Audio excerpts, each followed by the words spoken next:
decirle algo, hermano. Dios lo ama y lo quiere saber a todos. Gracias. Terminamos con eso.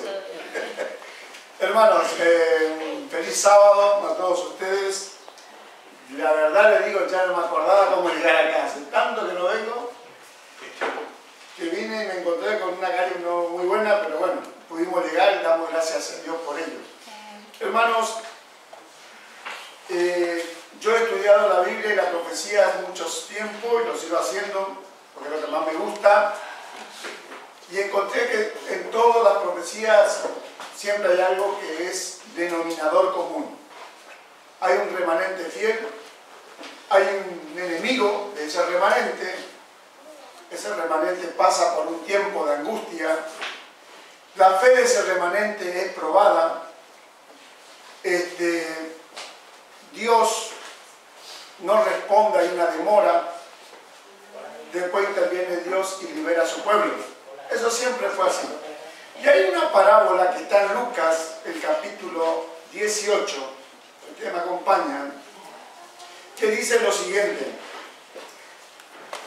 la parábola de la viuda y del juez injusto. Esta parábola ilustra muy bien lo que estamos diciendo. Dice el versículo 1: también le refirió Jesús una parábola sobre la necesidad de orar siempre y no desmayar. Dice acá, la necesidad de ¿qué? De orar siempre y no desmayar. La necesidad de no rendirnos. La necesidad de no darnos por vencidos cuando aparentemente no tenemos una respuesta enseguida.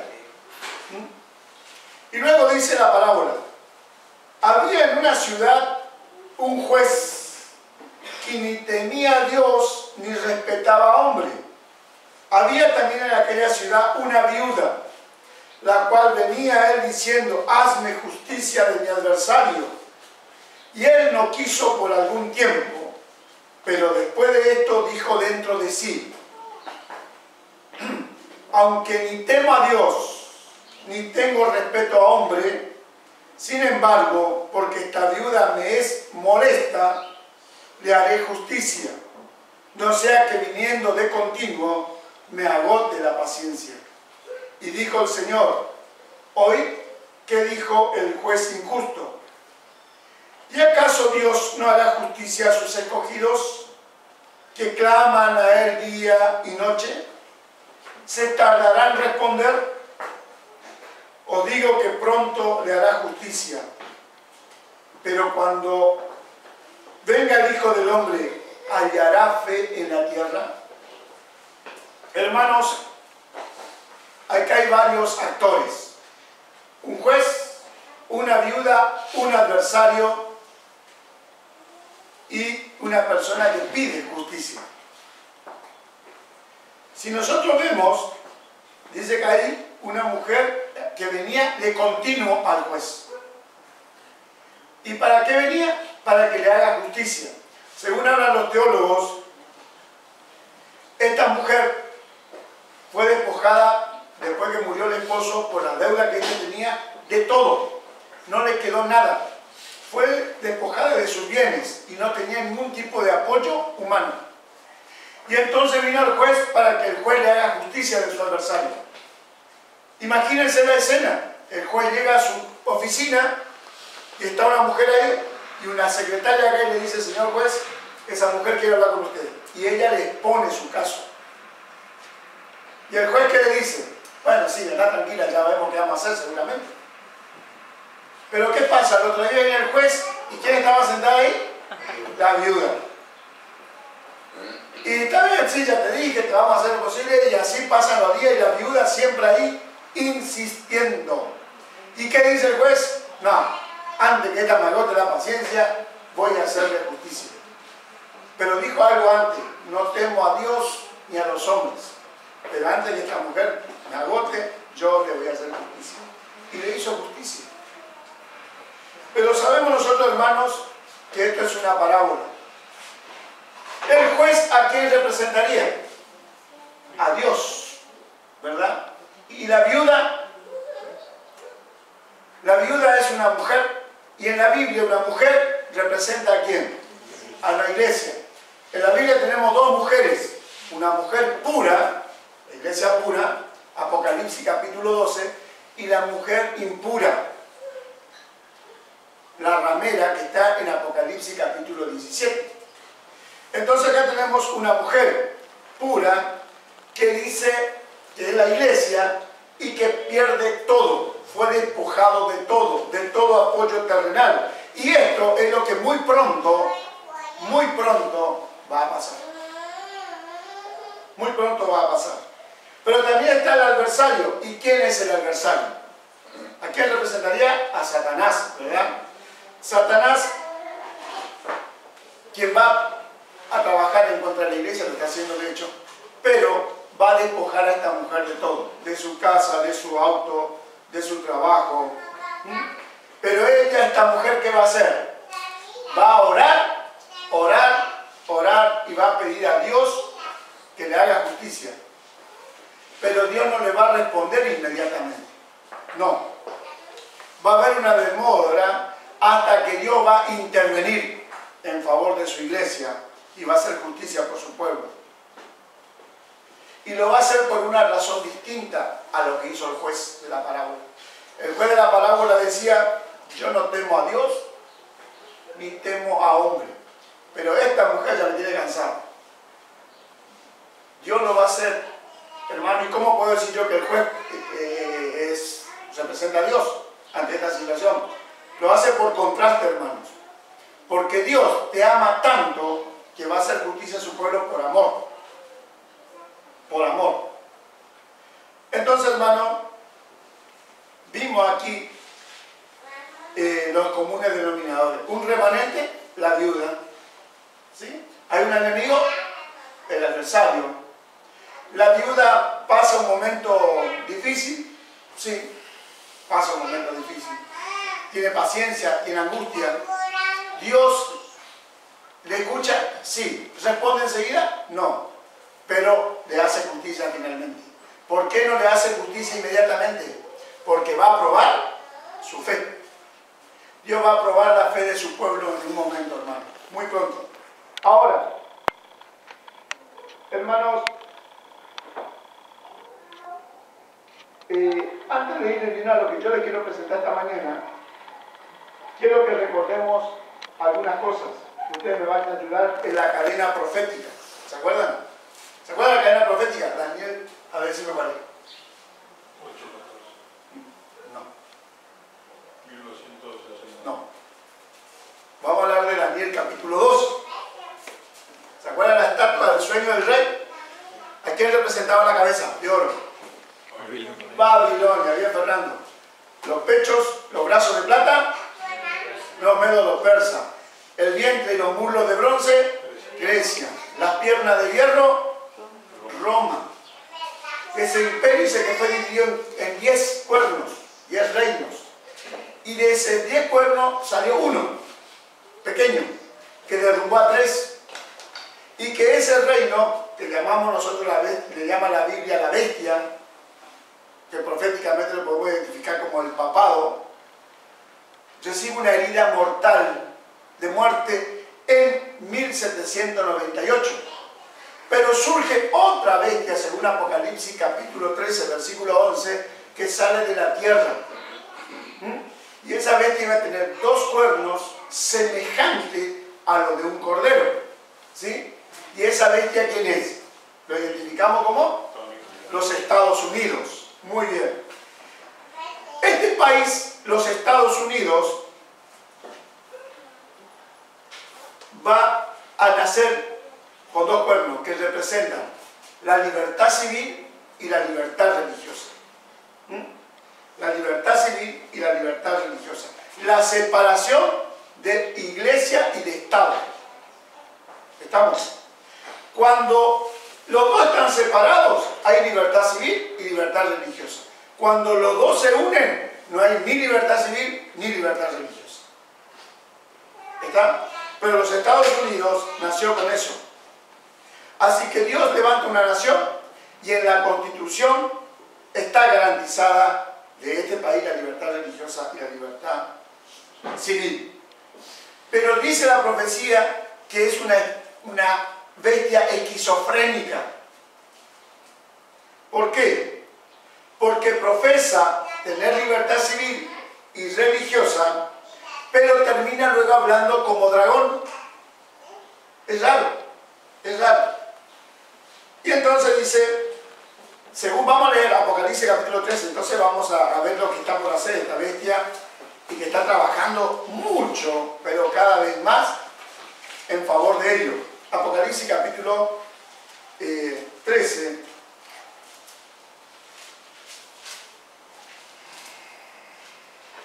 Capítulo 13, versículo 11. Fíjese lo que dice.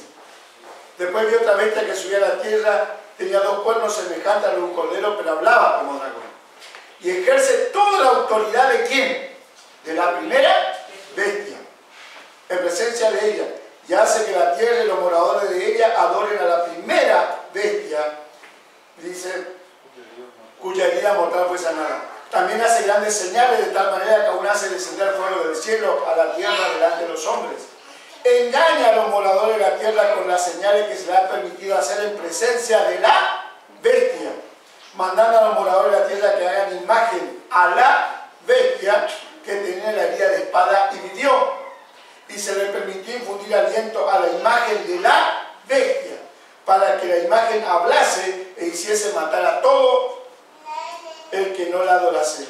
Y hacía que a todos, pequeños y grandes, ricos y pobres, libres y esclavos, se le pusiese una marca en la mano derecha o en la frente, y que ninguno pudiese comprar ni vender, sino el que tuviese, ¿qué cosa? La marca o el nombre de la bestia o el número de su nombre. Es decir, esta bestia esquizofrénica, podemos decirlo así, empieza a trabajar para la bestia que recibió la herida de espada y que iba nuevamente a vivir, resucitar. Hermanos, Estados Unidos se fundó bajo 2 principios: la libertad civil y la libertad religiosa. Y la Constitución de los Estados Unidos, en la primera enmienda, tiene 3 cláusulas. La primera cláusula se conoce como la cláusula del establecimiento. La segunda cláusula se conoce como la de la libre práctica, y la tercera cláusula de los derechos civiles. Ahora voy a leerles esta primera enmienda y las distintas cláusulas, lo que dicen, para ver el trasfondo de lo que vamos a estudiar. Dice, esta primera enmienda dice: el Congreso no hará ninguna ley con respecto al establecimiento de una religión. El Congreso no va a hacer ninguna ley con respecto al establecimiento de una religión. El Congreso es el que hace las leyes. Esa es la primera cláusula. La segunda cláusula dice: el Congreso no hará ninguna ley que prohíba la libre práctica de la religión. Esa es la segunda cláusula. Nosotros sabemos, por lo que estamos viendo en el mundo, que dentro de muy poco tiempo el Congreso de los Estados Unidos va a dictar una ley dominical. Va a mandar a que todos guarden el domingo como día de reposo. Y esto sí sería una violación, de la Constitución de los Estados Unidos. ¿Por qué? Porque va a establecer, hermano, una observancia religiosa, lo que prohíbe la primera enmienda.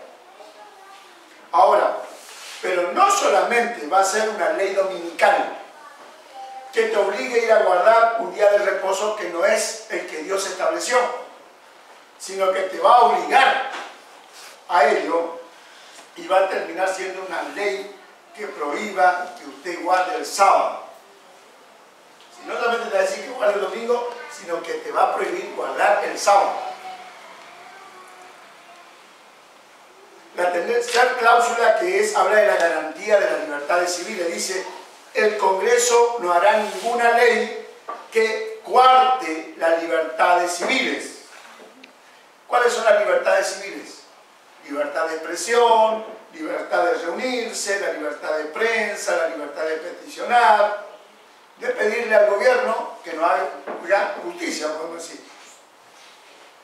Cuando la ley dominical salga, hermano, va a ser una ley antisabática, podemos decir. El pueblo de Dios va a perder su libertad. Ya no va a poder reunirse después en sábado. Ya no vamos a estar con la puerta abierta y en paz. Hermanos, ¿y le vamos a pedir al gobierno que nos dé justicia? No, porque el gobierno es el que va a establecer esa ley.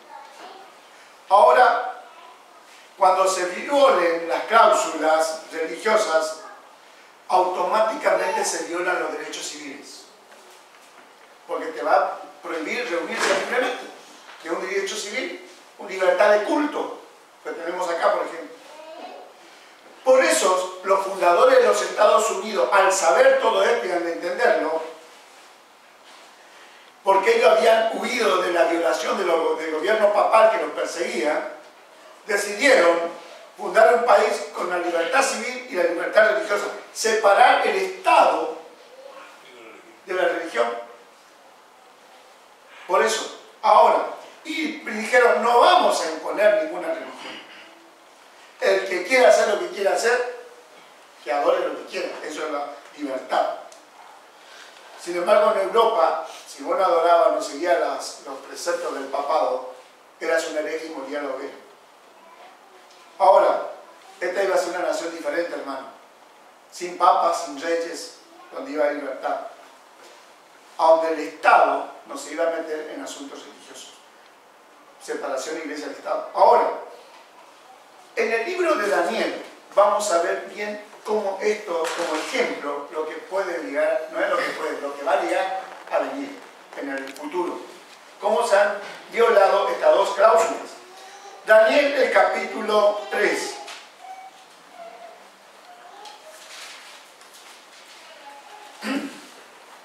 Ahora, ilustra el capítulo 3, hermano, lo que va a suceder cuando se viola la primera cláusula de la Constitución de los Estados Unidos.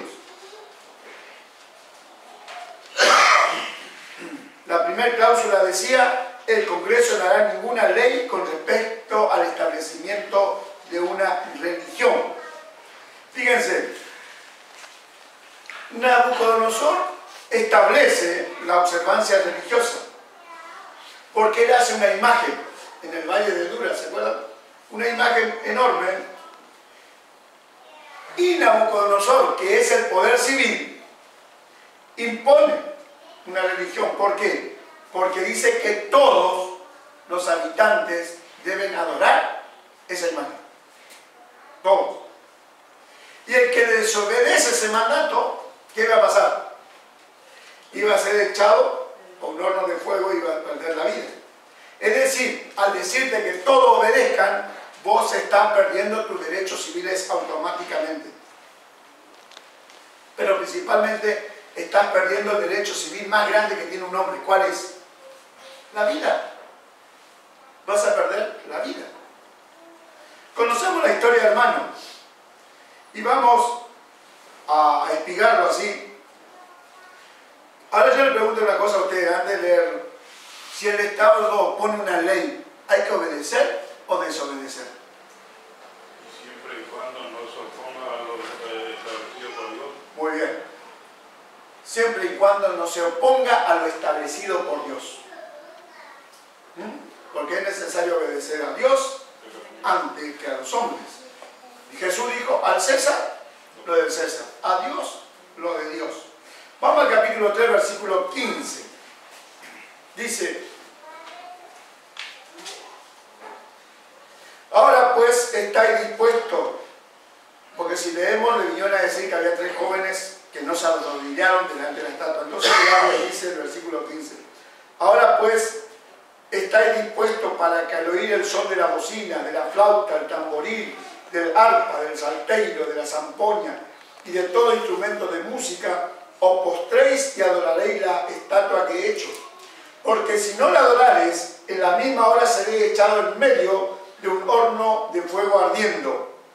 ¿Y qué Dios será aquel que os libre en mis manos? Sadrach, Mesach y Abednego respondieron al rey Nabucodonosor diciendo: no es necesario que te respondamos sobre este asunto. He aquí nuestro Dios a quien servimos puede librarnos del horno de fuego ardiendo.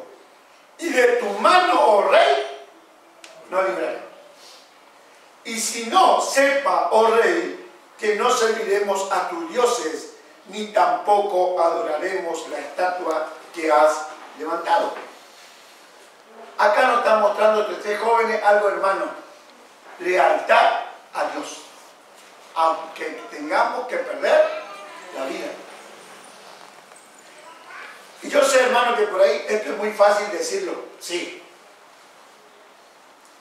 Pero cuando llega el momento es cuando vamos a decidir. Y ¿saben qué? Hoy en la escuela sabática hablábamos, hoy hay que prepararse para cuando llegue la crisis, para que estemos seguros de la decisión a tomar. Porque nos vienen y nos dicen, hay que guardar tal día, que no es el día que Dios estableció, o vas a morir. Y vos dirás, no, yo guardo el día que Dios me dijo. Y te ponen un revólver, poner en la cabeza, ¿qué vas a decir ahí?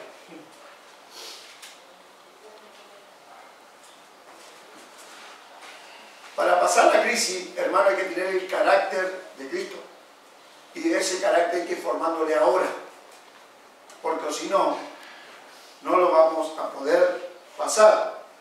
Luego dice, si seguimos leyendo, dice: y mandó a los hombres más vigorosos que tenían su ejército, el versículo 20 estamos leyendo, que atasen a Sadrach, Mesach y Abednego para echarlo en el horno del fuego ardiendo.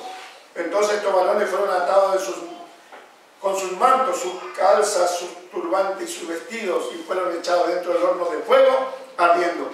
Y como la orden del rey era apremiante y lo habían calentado mucho, la llama del fuego mató a aquellos que habían alzado a Sadrach, Mesach y Abednego.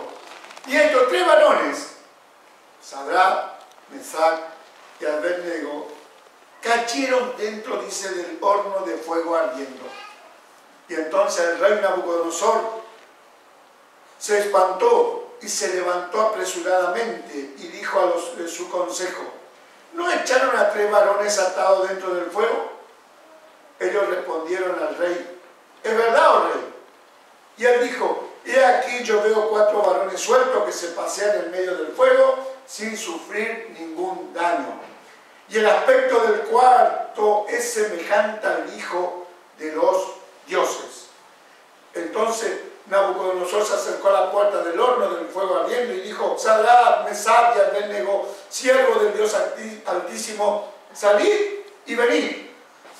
Entonces Sadrach, Mesach y Abednego salieron del medio del fuego. Y se juntaron los sátrapas, los gobernantes, los capitanes y los consejeros del rey para mirar a estos varones, como el fuego no había tenido poder alguno sobre sus cuerpos, ni aun sus cabellos de sus cabezas se habían quemado. Sus ropas estaban intactas y ni siquiera olor de fuego tenían. Entonces Nabucodonosor dijo: bendito sea el Dios de ellos, que envió a su ángel y libró a sus siervos que confiaron en él y que no cumplieron el edicto del rey y entregaron sus cuerpos antes de servir y adorar a otros dioses.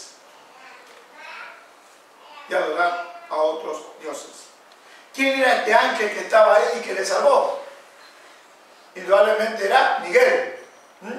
El mismo ángel, jefe del arcángel, porque era arcángel, que dice en el capítulo 12 de Daniel, el versículo 1, dice: y en aquel tiempo se va a levantar Miguel, el gran príncipe que está de parte de los hijos de tu pueblo. Y será tiempo de angustia, el cual nunca fue desde que hubo gente hasta entonces.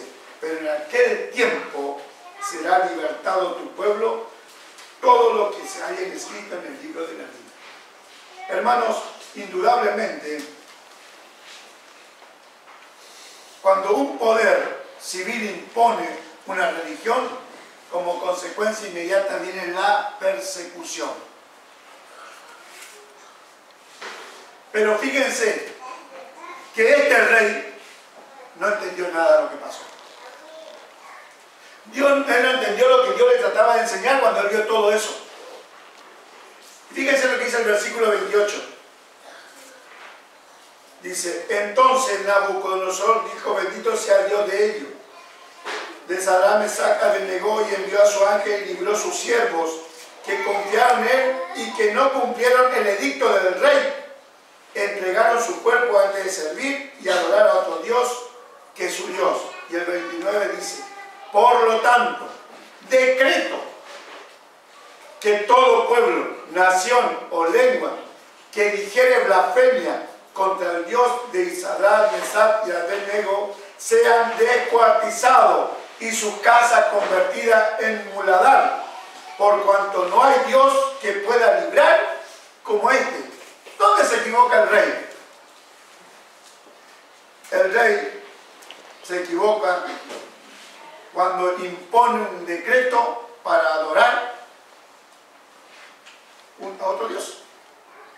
El gobierno no puede establecer un decreto de una religión. No lo puede hacer. El poder civil no está para eso. Él no entendió nada. Es decir, dice acá que tampoco podían adorar a otro Dios que no sea el Dios verdadero, que nadie podía adorar. Dice, por tanto decreto que todo pueblo, nación o lengua que dijeren blasfemias contra Dios serán muertos, vamos a decir así. Hermanos, vos podés adorar, digo vos en el sentido de que todos tienen la posibilidad o la libertad de adorar lo que quieren. El poder civil no te puede decir qué debe hacer o qué no debe hacer. Cuando el poder civil te establece una religión, te persigue. La historia lo demuestra. Y esto que vimos también. Acá vimos, hermano, que hay un remanente, los tres varones judíos, un enemigo, los sátrapas, los gobernantes, el mismo rey. Pasó un tiempo de angustia, claro, iban a ser muertos. Fue su fe probada, claro que fue su fe probada cuando le estaban llevando al horno de fuego. ¿Dios lo libró? No, le tiraron dentro del horno de fuego, pero Dios sí probó la fe de los hebreos e intervino y no se quemó ni un cabello de ella. Hermanos, la otra historia de la segunda cláusula que habla que cuando el poder civil prohíbe que usted practique su religión. ¿Y sabe dónde está? En Daniel también, pero en el capítulo 6. Ahí, a la vueltita de la hoja. Dice, acá vamos a ver cómo la segunda cláusula de la primera enmienda. Dice, Daniel era un hombre recto, hermano, era fiel a Dios. Daniel era una persona fiel a Dios y leal a su rey porque él le servía. En su trabajo era muy bueno.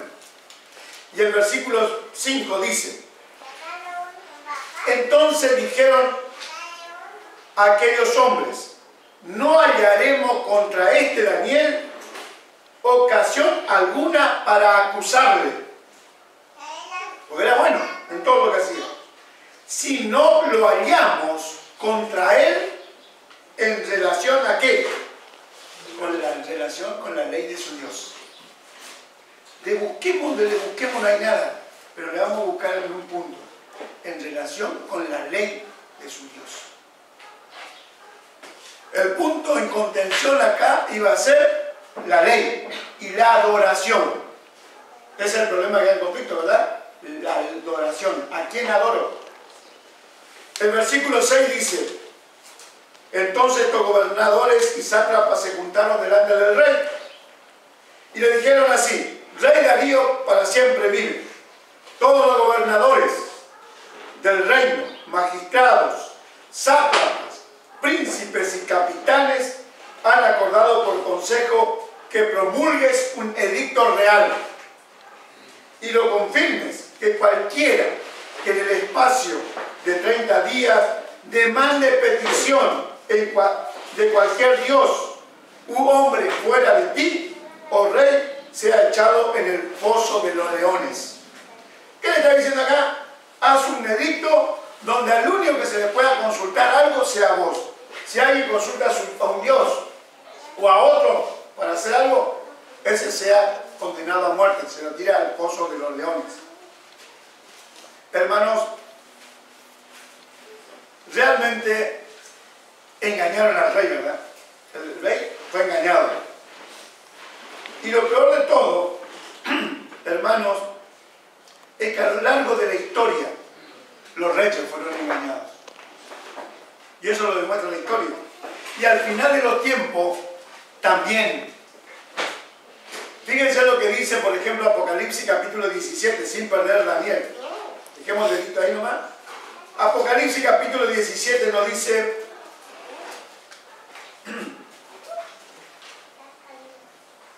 el versículo 1 y 2 dice: vino entonces uno de los 7 ángeles que tenía las 7 copas y habló conmigo diciendo: ven acá, te mostraré la sentencia contra la gran ramera, la que está sentada sobre muchas aguas, y con la cual han fornicado los reyes de la tierra, y los moradores de la tierra se han embriagado con el vino de su fornicación. Es a lo largo de la historia y ahora en este tiempo los reyes son engañados. Pero fíjense lo que va a pasar. El versículo 16: y los 10 cuernos que viste en la bestia, esto aborrecerán a la ramera, y le dejarán desolada y desnuda, y devorarán su carne y le quemarán con fuego. ¿Cuándo va a ocurrir esto? Cuando se den cuenta del gran engaño al cual fueron sometidos. Llegará un momento en que dice el Espíritu Profecía que los dirigentes, los estadistas y también los religiosos se van a volver en contra de la ramera. ¿Por qué? Porque han descubierto que estuvieron engañados durante muchos años. Hace 2 años el Papa Francisco fue a las Naciones Unidas. Primero durante el Congreso de los Estados Unidos, ustedes lo habrán visto por televisión, todo el mundo de pie, aplaudiéndole y largos minutos. Después fue a las Naciones Unidas y de pie todos los representantes del mundo, no de los Estados Unidos, sino del mundo, aplaudiéndole. Todos engañados están siendo. Pero llegará un momento en que se darán cuenta de los engaños y entonces aborrecerán a la ramera. Y el rey entonces, volviendo a Daniel, el capítulo 6, hace un edicto. Es un edicto distinto al que hizo Nabucodonosor. Porque aquí el rey está prohibiendo que se practique su religión. Él dice que Daniel no puede orar. Entonces Daniel se entera del decreto que prohíbe practicar su religión. ¿Y qué hace Daniel? Dice, sí que es el decreto 30 días. Y bueno, Señor, 30 días, esperame, no voy a orar. Voy a dedicar a mis quehaceres, porque si no voy a ser condenado a muerte. ¿Eso dijo Daniel? No, eso no dijo Daniel. Vean lo que dice el versículo 10 del capítulo 6.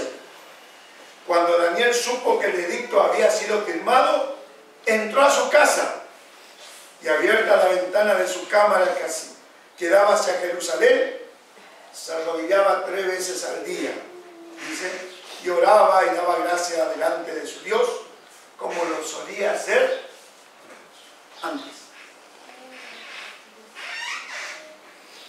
Eso es tener fidelidad a Dios, hermanos. Confiar en el Señor. Entonces, desobedeció la ley la orden del rey, el edicto del rey, ¿sí? Porque, hermano, como decía el hermano Fernando, cuando una ley se interpone ante la ley de Dios, uno sí lo puede explotar. Ahora, el rey se da cuenta de la trampa y se entristece mucho.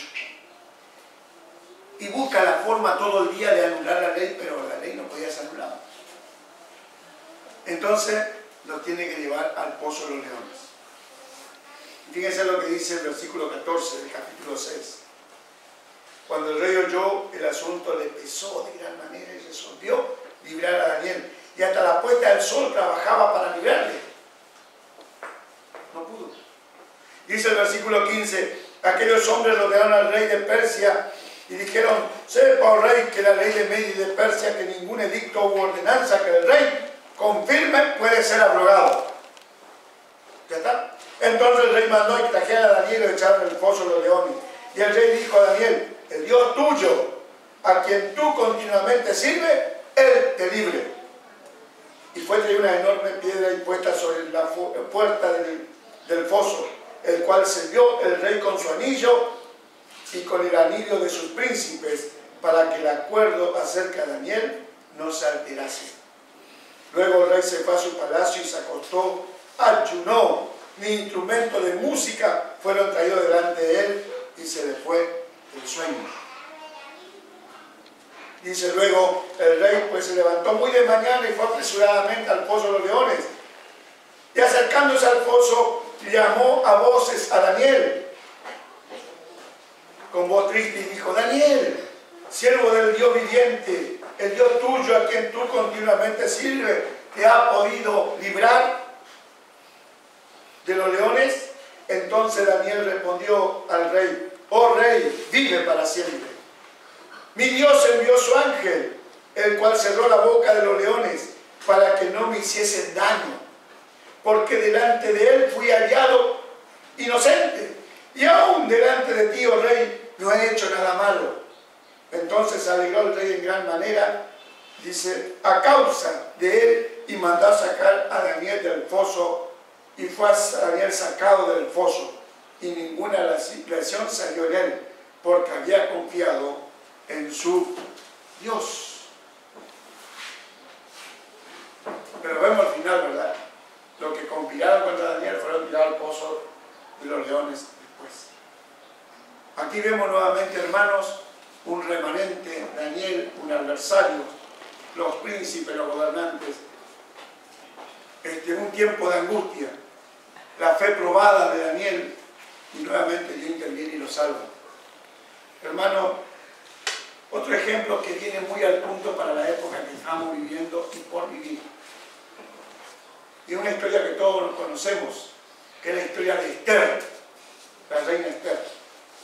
Vamos a buscar el libro de Esther. Ustedes no me van a creer, pero yo nunca encontré el libro de Esther. Nunca, siempre me costó. Siempre lo busco, por lo tanto, en el índice. No sé por qué siempre me cuesta. Sí, hermano. Gracias. Ya lo encontré, muy amable. Dice el capítulo 3 de Esther. Dice ahí, versículo 1. Después de estas cosas, el rey Asuero engrandeció a Amán, hijo de Amedata, agego, y le honró y le puso su silla sobre todos los príncipes que estaban con él. Y todos los siervos del rey que estaban en la puerta del rey, ¿qué hacían? Se arrodillaban y se inclinaban ante Amán, porque así lo había mandado el rey. Pero Mardoqueo ni se arrodillaba ni se humillaba. Hermanos, todos se inclinaban ante Amán, pero acá Mardoqueo no lo hizo. Porque Mardoqueo tenía claro que el único que antes se iba a inclinar ante su Dios, no ante un hombre. Y eso iba a traer el conflicto. Dice en Testimonio para la Iglesia, el tomo 5, la página 425, dice, el edicto persa brotó de la malicia de Amán hacia Mardoqueo, no porque Mardoqueo le hubiese hecho daño, sino porque se negaba a mostrarle la reverencia que pertenece solo a Dios. Así que Amán idea un plan. Dice, le voy a ir a decir al rey que haga un decreto sobre estos individuos, pero no le voy a decir al rey que estos son hebreos, porque su esposa Esther es hebrea. Entonces, idea algo. Y fíjense lo que dice el versículo 8. Y dijo Amán al rey Asuero, hay un pueblo esparcido y distribuido entre los pueblos, en todas las provincias de tu reino, y sus leyes son diferentes a las de todo el pueblo, y no guardan las leyes del rey, y al rey nada le beneficia, dice, el dejarlo vivir. Hermanos, realmente está difícil la cosa. Hay un problema acá de adoración. El versículo 9 dice: si place al rey, decrete que sean destruidos, y yo pesaré 10.000 talentos de plata a los que manejan la hacienda, para que sean traídos a los tesoros del rey. Muy bien. Ese era el plan de Mardoqueo, de Amán hacia Mardoqueo y hacia los judíos. En el capítulo 4 de Esther, el verso 1 dice: luego que supo Mardoqueo todo lo que se había hecho, rasgó su vestido, se vistió de cilicio y de ceniza, y se fue por la ciudad clamando con grande y amargo clamor.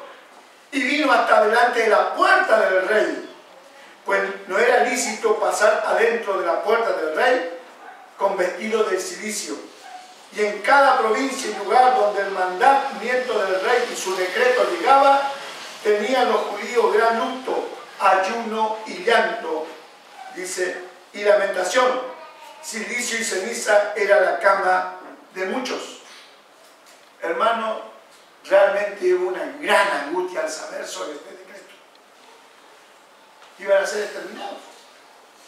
Dice el testimonio para la iglesia, la página 425, el tomo 5, dice: el decreto que ha de proclamarse, escuchen, que ha de proclamarse contra el pueblo de Dios será muy similar al que promulgó Asuero contra los judíos en el tiempo de la reina Esther.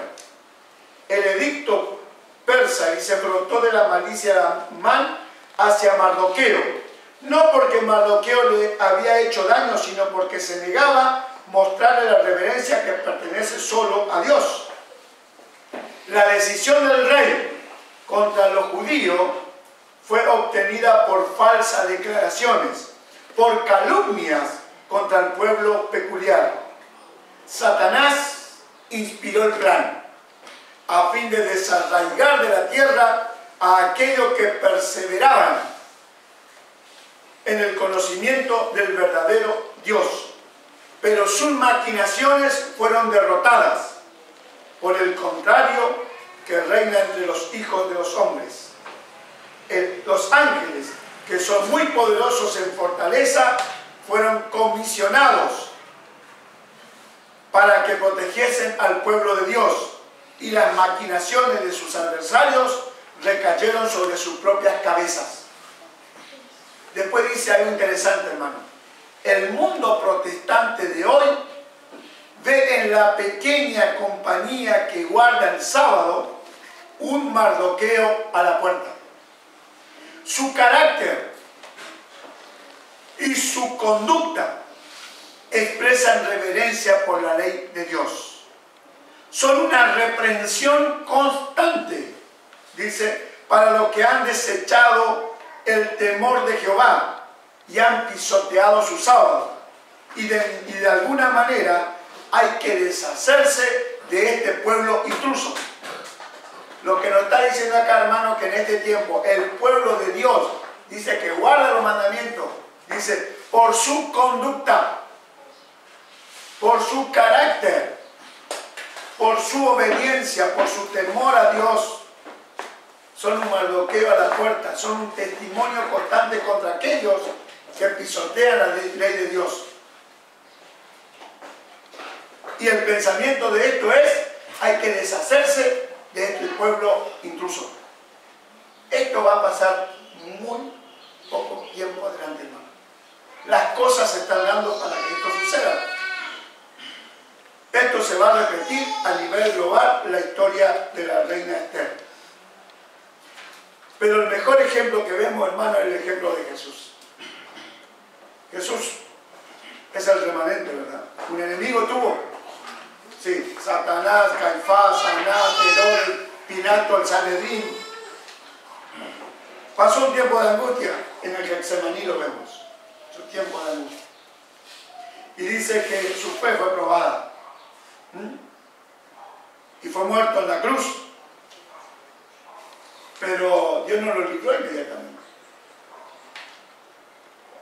Dice el instructor joven de mayo de 1901, aquel que murió por los pecados del mundo debía permanecer en la tumba.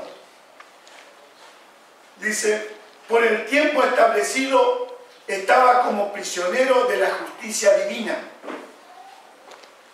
En esa prisión pedregosa era responsable ante el juez del universo. Estaba llevando sobre sí los pecados del mundo y solo su padre lo podía soltar. Y ustedes quizás estén pensando, hermano, ¿para qué está diciendo? Pero si la Biblia dice que Él resucitó, que Jesús mismo resucitó, o se resucitó a sí mismo, ¿cómo está leyendo que el Padre no lo podía soltar? O hasta que el Padre solamente lo podía soltar, mejor dicho. Pero si leemos la última expresión, dice, estaba llevando sobre sí los pecados del mundo y solo su Padre lo podía soltar. En el capítulo 10 de Juan, de San Juan, del Evangelio de San Juan, si me acompañan, hay una declaración interesante. Capítulo 10 de San Juan. El versículo 17, fíjense lo que dice. Por eso me ama el Padre, porque yo pongo mi vida para volverla a tomar. Y el 18 dice, nadie me la quita, sino que yo de mí mismo la pongo. Tengo poder para ponerla y tengo poder para volverla a tomar.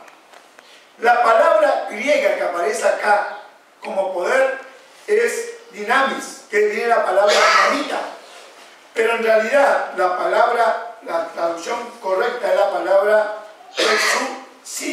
exousias, que significa autoridad. Y entonces, él debería decir acá, yo tengo autoridad para ponerla, el versículo 18, y tengo autoridad para volverla a tomar. Estos mandamientos recibí de mi Padre.